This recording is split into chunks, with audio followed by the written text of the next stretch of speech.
Hello YouTube and welcome back. In this video we're still talking about end gap. We've discussed in a previous video how heat in the cylinder and different materials will change the end gap. That was really important because you can't really understand end gap until you understand end gap. Alright, now let's talk about end gap once again.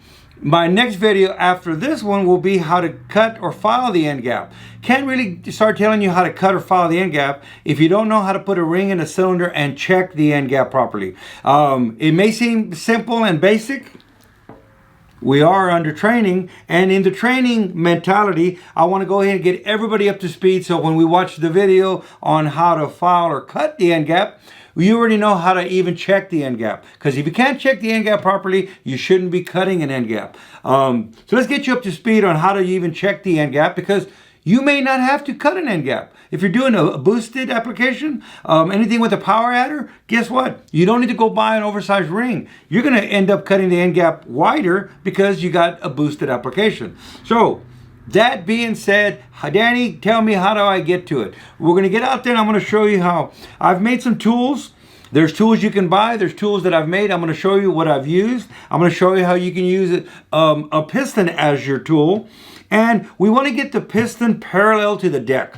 It must be parallel to the deck. By parallel, I mean the deck is here. We want the ring at the same plane as the deck. If the ring is twisted in any way, as it twists, the ring gap gets wider because the cylinder becomes oval as you're twisting. It's still round, but the area is oval. You're going to have to learn geometry. I didn't go to school to learn geometry, and I shouldn't be teaching you geometry. So let that be just where it is. Let it lay where it lays. Alrighty then. Alright, we're going to show you how to get the ring in there perfectly parallel to the deck, the quickest and fastest way. And then we're going to use a feeler gauge to check the gap. It's about a lot of finesse on how it feels in the gap. That will be today's video. We're going to go out there. I'm going to show you that. We'll come back in here and we'll end the video. And next week, we're going to actually show you how to cut the end gap. All right, let's get out there and do something. All right, these are the tools that are necessary for checking your piston ring end gap. Here's the cylinder bore. We want to know what the end gap is. So how do we check it? One of the keys in checking end gap is that if the ring it's not square in the bore, the more you tilt it, the wider it's going to get.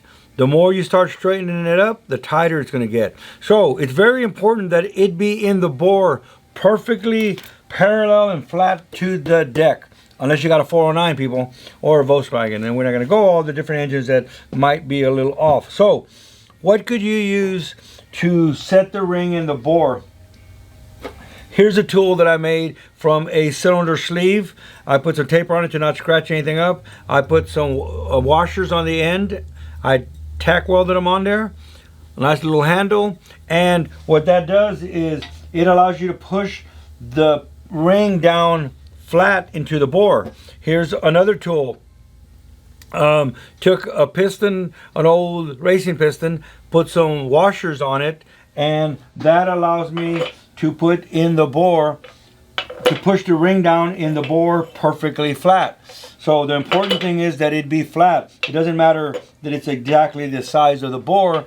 It needs to just touch the ring and push the ring in there flat. Now we can check our end gap the way I just did on that one. I just pushed it down. So what do we want to do? Pull the ring up all the way to the top. We don't even have to guess or take any kind of anything to figure out how much it needs to go down. I'll be right back with you. I'm back, don't despair. All right, I see a lot of y'all out there using something like this to sit there and push the ring down in the bore and go all the way around, pull it up to the ring, go all the way around. That's acceptable. That's acceptable. If you're at home doing one engine, you probably don't want to go out and buy a lot of tools, maybe even take the time to make you one of these. As long as the ring is square, then you're okay. Let's talk about rings a little bit.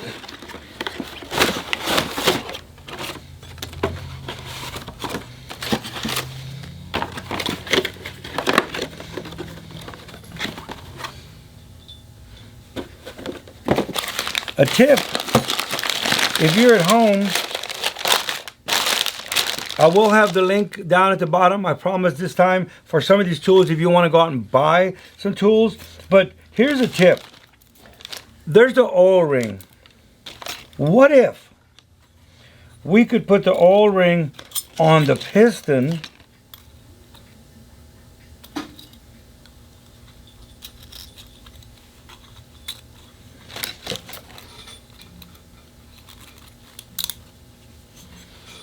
See that oil ring on there?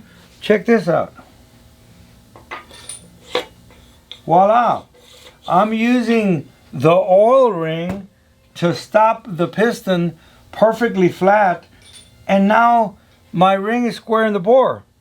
You could take the second ring, put the second ring on there, and use that as your stop. So really, your own tool, so really your own piston that you already have with the rings could be your tool to square the ring in the bore. You can use anything that will push the ring in down in the bore flat. Like I say, my preferred one, just an old one, piston, really quick, really quick. You could use something like this. Takes a lot longer. If you're at home having a cold beer with your buds in your garage and you're setting end gaps, you probably want to slow it down a little bit and use something like this. Any of those are acceptable ways, using the existing piston, put the old ring on it or put the second ring on it and use that as your tool. So I think we're now past what are we going to use to square the ring in the bore, and I think now you understand how important it is to have the ring square in the bore. I'm going to use this particular tool right here. I think I've done enough of talking and we need to just start doing some work. All right.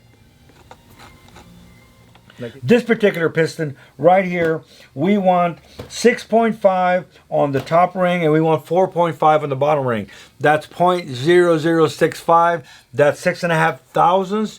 That's not 60. I don't know. This video shouldn't be on where to put your decimal point. If it should, hit the like and subscribe. Tell me if you need to know decimal points. Okay, so we're going to use a standard feeler gauge. I like to use more than one feeler gauge. That way I can have one already set and I'll have 3 or 4 different ones set. I actually, when I do it in the shop here, I have a set that I unscrew and I lay all the feeler gauges out on the table, and then I can ease up on the end gap by just trying different feeler gauges and not having to go flip like this. That's a commercial setting when you need to get these rings out done and quicker. Right now I'm going to show you with feeler gauges like this because that's what y'all are going to have at home. Okay, all right, okay, so what do we have? We have the ring that we've put into the cylinder bore, flush to the top. Another key is I like to use a molly ring. This is a molly ring. It's going to be a different ring than your second ring. The second ring is going to be a cast ring. The second ring also is a different material. It's going to need a different end gap. But let's look, if you ever get these confused and you're on the table and you go, oh my God, where'd my sheet go? And I don't know what I'm talking about. Well, we all know what we're talking about. Now I know y'all know what we're talking about. Can you see the differences there? This is it's a cast iron ring as well. If you look at the sides, they're dark on the sides just like the other rings. You can't tell from there. It's the face. It's moly embedded ring. And we really like a moly ring. It's real soft and gentle on the cylinders. Any bit of metal that gets in the cylinder, little bitty speck of dust and dirt will embed itself in the ring and not scratch your cylinders, as opposed to a chrome ring, which will just push that stuff in there and it'll sit there and rub up and down and scratch your ring. A chrome ring, while good for boosted applications and severe duty, when I was in high school I had chrome rings. A different hone finish. This isn't a video on how to hone your cylinders. But a chrome ring will take a rough finish. They're real hard to seat. It's going to smoke until you get them seated really good. That's why you want a rough finish on the cylinder to bite that ring, to help it try to seal. If you don't break it in properly, you will have glazing in the cylinder and you will have a problem. A moly ring will seal up. We'll get it sealed up just turning the motor over. Here we use an extremely fine cylinder bore. We're honing it on a power stroke hone. I'm actually using using Smokey Yunick's honing oil and his plateau hone procedure. So anyway, if you mix these up on the table and you want to know, oh my God, what did I do? The one that's shinier, that's the moly embedded ring. And it is a cast iron ring, but it has a moly embedded face on it. So that's how we're going to know if we've accidentally mixed up a ring. Tip of the day, little window up there, tip of the day. You're not going to set these rings up, throw them back in the box. Once this ring is cut, it's cut to that cylinder. The slightest difference in half a thousandths or thousandths in the bore size, do the math and you'll see how it changes your ring end gap. So what I like to do is put the gap aiming down.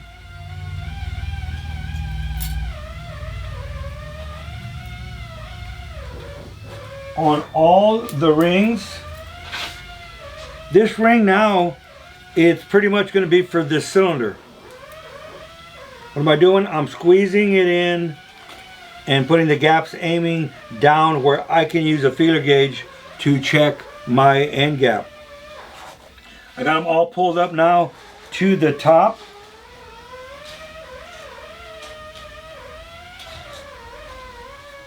I'm going to use my trusty little tool. Make sure the ring is high enough up in the bore.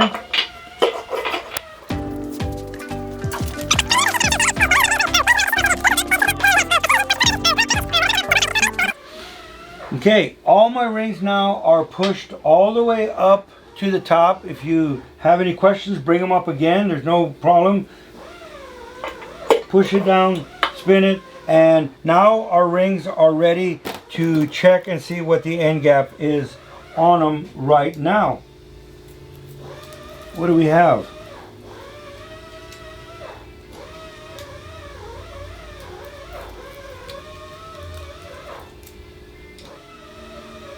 Okay, there's our ring end gap. I'm using a feeler gauge and all I'm doing is pushing it into the gap itself. They'll be pretty close because we did square these cylinders and get them all really close to begin with. And look at there. Amazingly, they're all right there. And what is there? My feeler gauges have been used for years and years and years, and while I can still read what they are on some of them, I prefer this method right here. So I'm at 9.5. Let's call it a 9.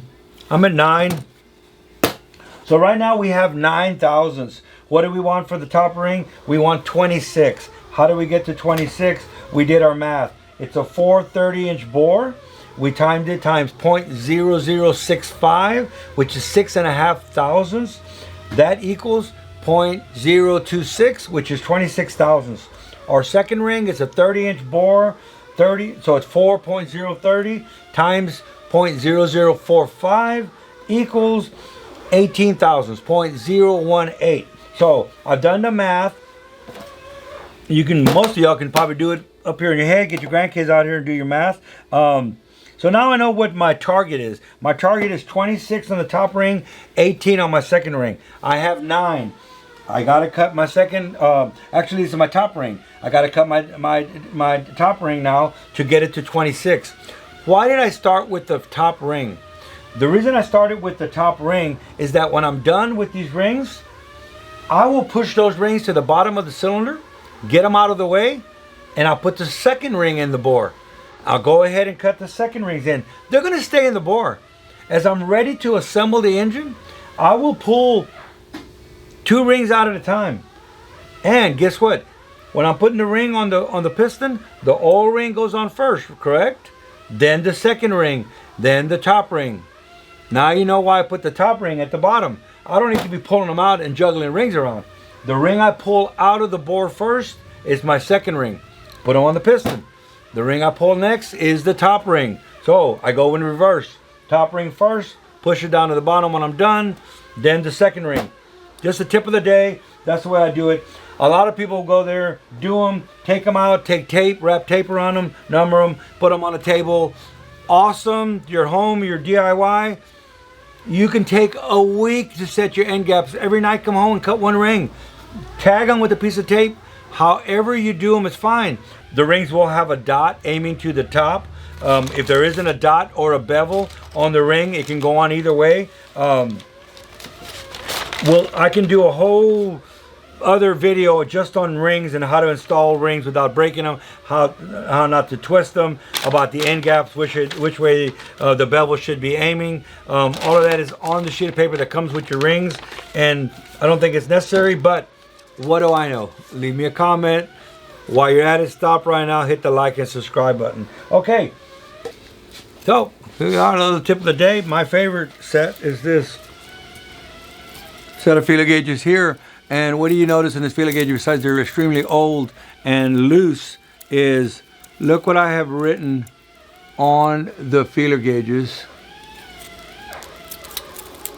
17, 18, 19, 20, 21, 21, 22, all the way across. So, right now, I know that I'm at 9.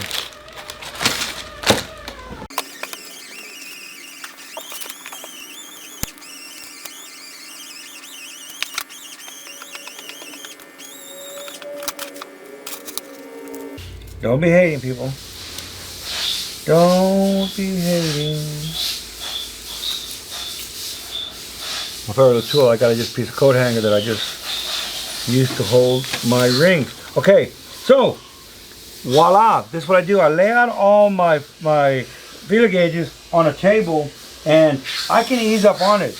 There's 9, there's 10, 10's not wanting to go in, 13, so I can get all the way over to my 26 without having to flip through feeler gauges all the time. If you're at home, one set of feeler gauges is all you need. You got time. You're DIYing it at home. If you're in an environment in a shop, we need to knock this out a lot faster and still be precision.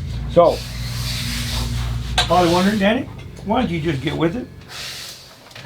And we're back.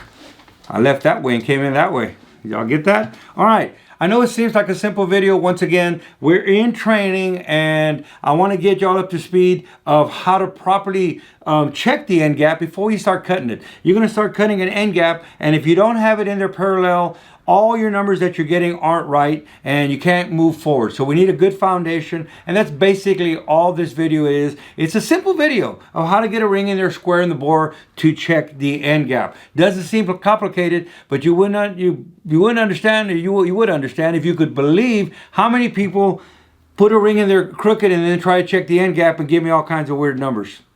All right, that being said, now that y'all know how to do it properly, y'all won't be one of those people that are not getting proper end gap sizes. I don't know. It's been a long day. All right. Tell your buds, tell your neighbors, hit the like and subscribe. Leave me a comment. Shop Mom reads them. She'll tell me them. I read them. Everybody reads them. The whole world reads them. That's another reason why you want to leave a comment. I like the funny comments. Tell me what you want to see. Tell me if I'm doing all right. Yeah, don't leave me any negative comments. Actually, you can leave me negative comments. I'm a big boy. I can handle it. Alrighty, let's get back to work. I want to see y'all out there going checking some rings. Get your motor, tear it apart, and start checking some rings and playing with it. Me, I got actual rings to go play with back here. So let me get to work. I'll see you next time. Crazy enough good?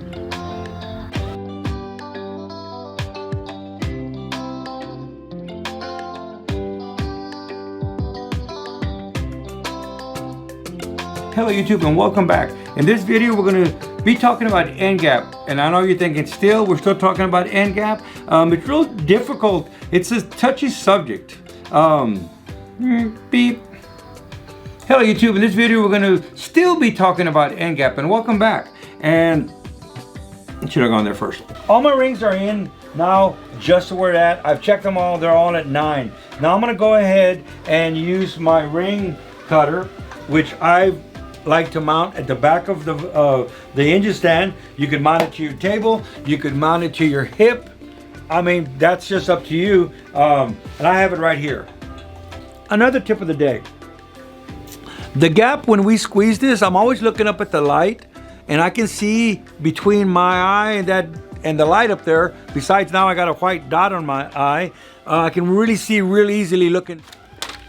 You get on there and start cutting, and you get on there and just want to knock it out really fast, your gaps are going to be all over the place.